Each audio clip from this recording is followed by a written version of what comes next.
এখানে দেখো তিনজন মহিলা রান্না করছে। এই তিনজন মহিলার মধ্যে একজন ডাইনি আছে। এখন তুমি কি দেখে বলতে পারবে এ বি সির মধ্যে কোন মহিলাটি ডাইনি আছে?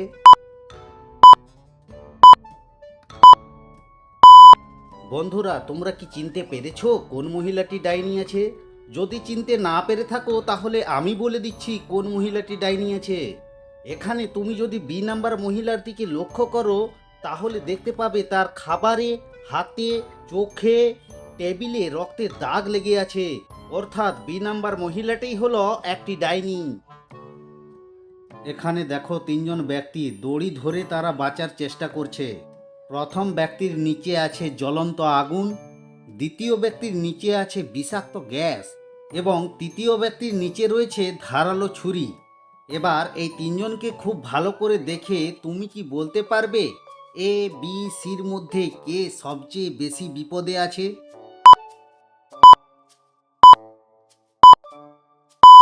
চলো তাহলে দেখে নেওয়া যাক কে সবচেয়ে বেশি বিপদে আছে। তুমি যদি বি নাম্বার দড়ির দিকে লক্ষ্য করো তাহলে দেখতে পাবে তার হাতের কাছে দড়িটি কাটা আছে। অর্থাৎ বি নাম্বার ব্যক্তিই সবচেয়ে বেশি বিপদে আছে।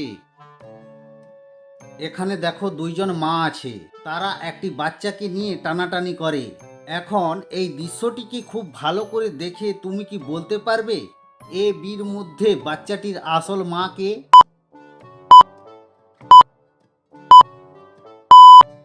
চলো বন্ধুরা তাহলে দেখে নেওয়া যাক বাচ্চাটির আসল মা কে।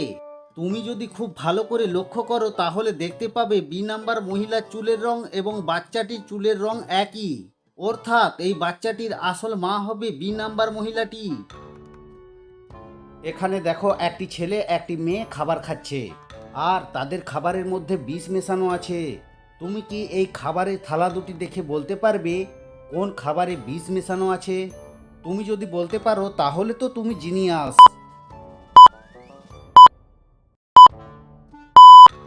চলো বন্ধুরা তাহলে দেখে নেওয়া যাক কোন খাবারের মধ্যে বিষ মেশানো আছে।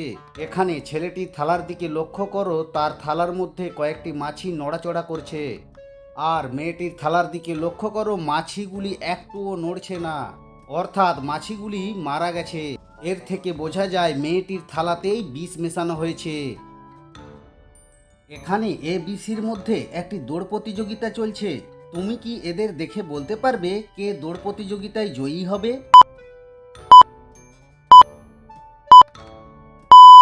এখানে দেখো এর পায়ে জুতো নেই, তাই সে চোট পেতে পারে।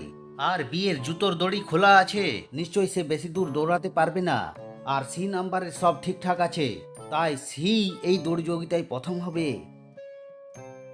এখানে দেখো একটি ফুলদানি টেবিল থেকে কেউ ফেলে দিয়েছে, ফুলদানিটি পড়ে গিয়ে ভেঙে গিয়েছে।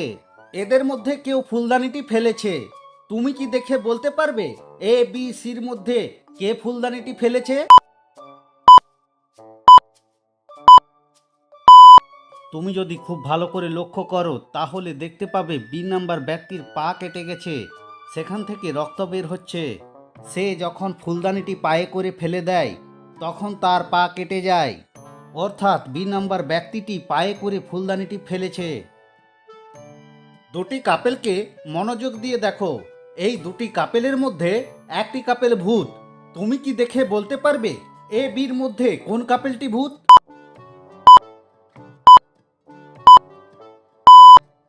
এখানে তুমি প্রথমে এ কাপেলের দিকে লক্ষ্য করো, তাদের ছায়ার প্রতিবিম্বের কোনো পরিবর্তন নেই। এবার তুমি বি কাপেলের দিকে লক্ষ্য করো, মেয়ের ছায়ার প্রতিবিম্বের পরিবর্তে ছেলের ছায়ার প্রতিবিম্ব রয়েছে, আর ছেলের ছায়ার প্রতিবিম্বের পরিবর্তে মেয়ের ছায়ার প্রতিবিম্ব রয়েছে। এখানে বি নাম্বার কাপেলের ছায়ার পরিবর্তন আছে, অর্থাৎ বি নাম্বার কাপেলটি ভূত। গোয়েন্দা টিনটিন গুহার মধ্যে গোপন খাজনার খবর পায়। সে গুহার সামনে গিয়ে দেখে গুহাতে ঢোকার জন্য তিনটি রাস্তা আছে। প্রথম রাস্তা বরফে ঢাকা এবং অত্যন্ত ঠান্ডা, যেখানে মানুষ মুহূর্তের মধ্যে জমে যেতে পারে। দ্বিতীয় রাস্তায় দাও দাও করে আগুন জ্বলছে, সেখান দিয়ে ভিতরে ঢুকতে গেলে মুহূর্তের মধ্যে পুড়ে যেতে পারে। তৃতীয় রাস্তাটি বিষাক্ত গ্যাসে পূর্ণ, যা শ্বাস নেওয়ার সাথে সাথেই মানুষের মৃত্যু ঘটতে পারে। এখন এই তিনটি রাস্তাকে দেখে তুমি কি বলতে পারবে এ বি সির মধ্যে টিনটিনের জন্য কোন রাস্তাটি নিরাপদ হবে?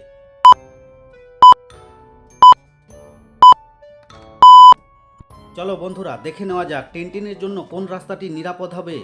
টিনটিন প্রথমে তার সামনে থাকা গাছের ডালটি ভাঙবে। দাও দাও করে আগুন জ্বলছে, সেই দ্বিতীয় দরজার সামনে যাবে, সেখানে গিয়ে গাছের ডালটিতে আগুন লাগাবে। তারপর প্রথম দরজায় গিয়ে বরফের সামনে আগুন নিয়ে যাবে। আগুনের সংস্পর্শে বরফ গলে যাবে। এরপর টিনটিন প্রথম দরজা দিয়ে গুহার ভিতরে ঢুকে। তারপর টিনটিন খোঁজ পেয়ে যায় বিশাল খাজনার সন্ধান।